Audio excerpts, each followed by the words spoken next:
KTM Enduro Challenger de la marginea pădurii.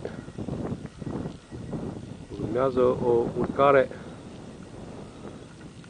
în noroaie, în depărtare, undeva departe acolo se vede releul de la Inuri, punctul de atracție a motocicliștilor, după care se coboară pe toată pădurea asta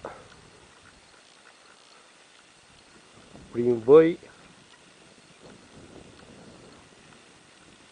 pe la domnul cu oile de pe muntele celălalt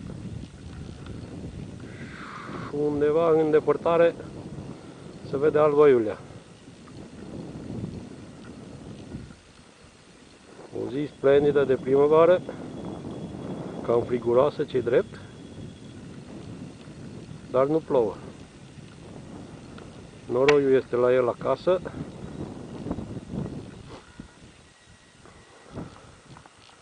Bestia de la KTM,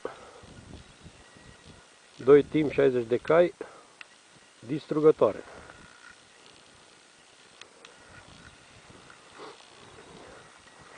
Gentuța cu provizii, unde este și nelipsita țuică.